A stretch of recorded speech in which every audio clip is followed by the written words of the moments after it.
China, India, Ukraine, Turkey. Yeah. In our strategy, we write about getting the production closer, getting it into Europe because of the transportation issues. At the moment it's not possible, but we are working on it. It's a very big part of our strategy. We have a no-flight policy, so we do not put anything on a plane. Everything is put on container ship, but container ship is really polluting as well, but it's not so polluting as a plane.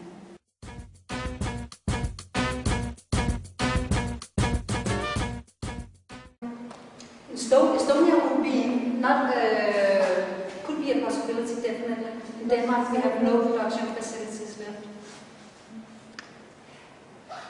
20 years ago, textile production was huge in Denmark. Then it moved to east, to Poland and Hungary and things like that. Then the salary rose there, it was too expensive, and it went far east.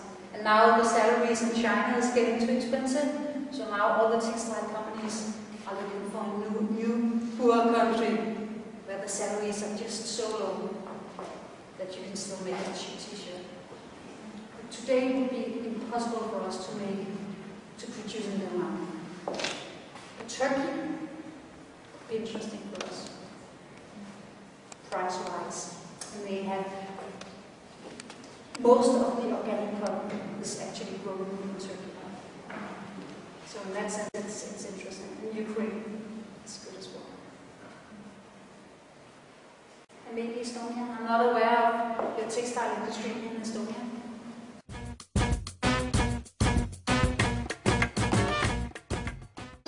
Yes, definitely. Polyester is very simple because you just melt it.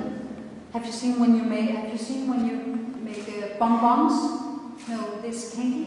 It's just like this very.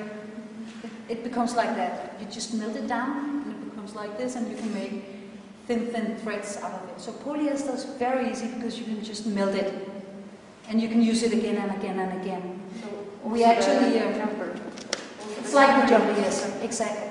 And we actually next year we are launching the first closed loop. We call it the first closed loop outerwear in the world, and that means the closed loop means that you can, when you're finished using the outerwear, the jacket or whatever, you can go down to your local shop where you bought it, deliver it, and then we pick it up and we make a new jacket out of it. So it's possible, very easy with the, no, not very easy, but it's more easy with polyester because you melt it down. The nature fiber is also possible, and you just chop it down and you spin a new fiber. But you can imagine when you chop it down, the fibers are very short, and that makes it like very not very good quality. And then you need to add a new virgin fiber, which is longer. And the more you recycle, it's not like that you can recycle a cotton t-shirt over and over again because the fibers gets too short. So maybe it's just possible to use the first part, the first time you recycle a cotton t-shirt, you can use it for clothes again, and then the next times you can use it for isolating paper production, things like that. A lot of possibilities. So you can, it makes sense, but just in other products it will end up. But at the moment we are describing the process. And then we need to fundraise, as I said before, so we can make a proper business plan. And then we just go ahead, build it, hopefully. We hope to, definitely. It's very, in this recycling project, the idea is to make it locally, so you don't need to make all that transportation. You don't have to import from China, for instance. You can actually make clothes in your own country. So we want to make it in Denmark as a pioneer project. But we would also like to have a factory here in Estonia and one in Germany. No, many in Germany. It's such a big country. But it's very important that it's part of the concept that it's locally.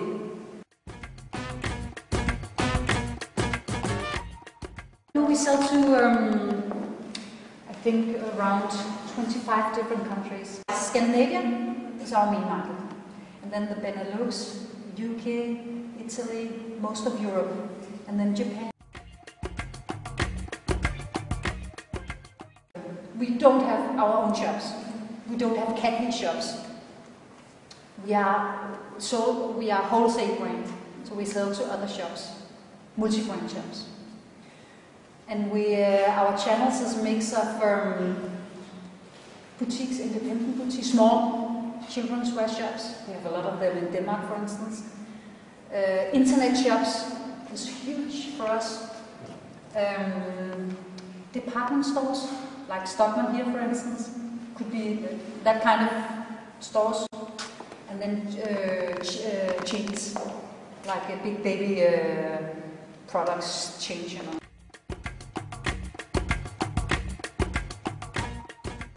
Yeah, we have one shop selling the Katvig goods, but we could be an interesting market for us, definitely.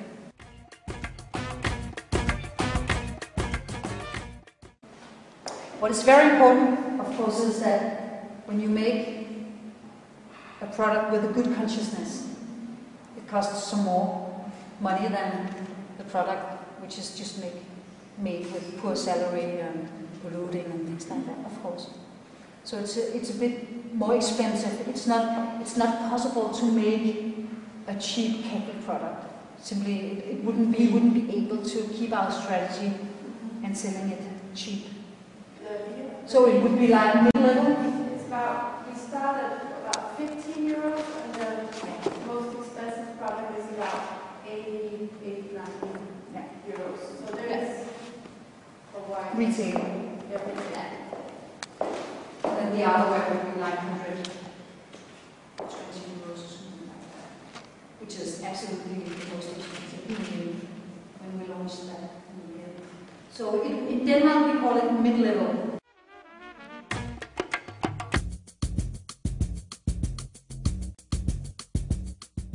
We come up with new collections every season.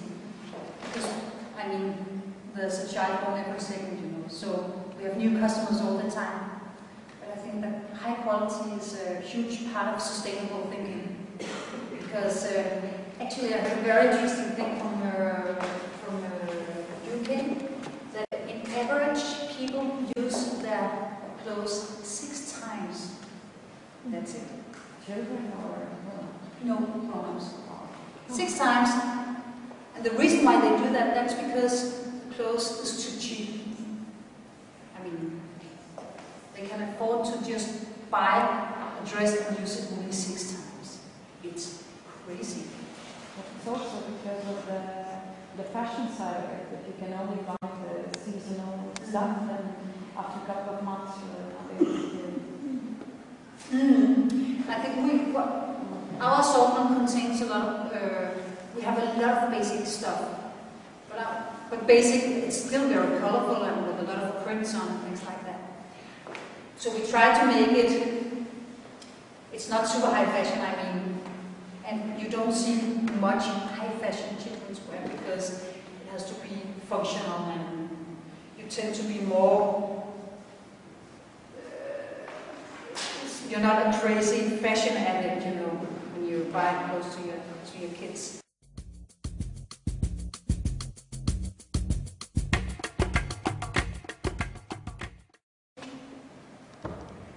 Mostly people choose Katvig because they like almost all the costumes. And I would still say that the design is #1 because you can have all your good intentions, all your visions and dreams and things like that. But if you have a bad design, you can buy it and you cannot fulfill your dream.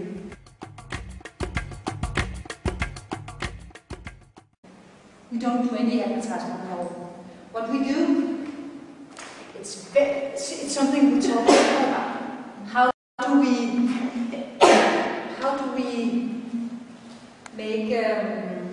we wake the consumers, you know?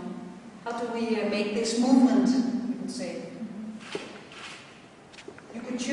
it through advertisement. From my point of view, it's a very passive way to do it. We like to do it more proactive. We also like to do it with the word of mouth effect. We would like to earn our credibility. So for us, it's very important that people talk to each other and recommend Katvig. Have you heard about the recycled organic cotton? Or, you know.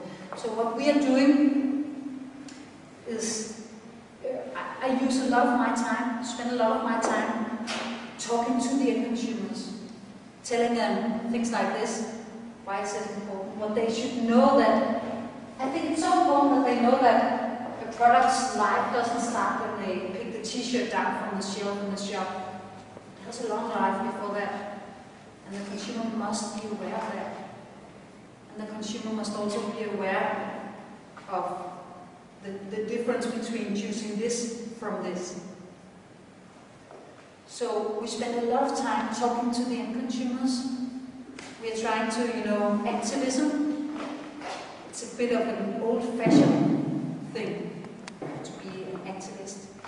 We are trying to relaunch that thing, because an activist is people who act from the heart, you know, because they are convinced about a thing. And our experience is that when we talk to the end consumer, they get very fascinated because they didn't know that. And you know, they have small children at home and they want the best for their children, and they want the best for the world that their children should grow up in. So they are very open to all these thoughts. So they get very fascinated and inspired, and they go home, sit down in the evening, write on Facebook, you know, I've just heard this and this, and then we have the word of mouth effect, which is by far more effective than an advertisement in the local magazine, definitely. And it's free. That seems to work very well.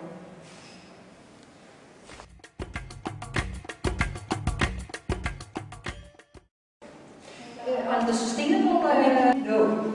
I would, in my dreams, I would hope for more competition, definitely. But as I said in the beginning, when we chose our strategy some years ago, we knew that for many years we would be quite alone, pioneers, alone in the new field. But so we haven't got any other brands doing so much as we do. You see H&M and Levi's and a lot of big companies getting to have some organic jeans and things like that, which is good. But they are not doing it like we do, not so massively. It's a very relevant question because the suppliers, they play a very big role in this. And 5 years ago, when we decided that this was the way to go, it was very difficult to find sustainable suppliers. Very difficult. Today, we see more and more all the time emerging. And that's because some of the very big companies, like Walmart in the States, this huge supermarket chain, they are the biggest buyer of organic cotton in the world. So of course, when we have these giant companies starting to buy organic cotton, wanting products with the certificates on, things like that, I can promise you that all the suppliers in China or wherever, they can smell that something is going on. Good business, you know.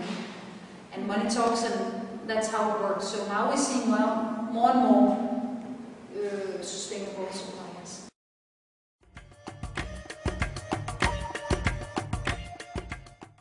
People in Denmark, and then there are agents and distributors around 10, I think.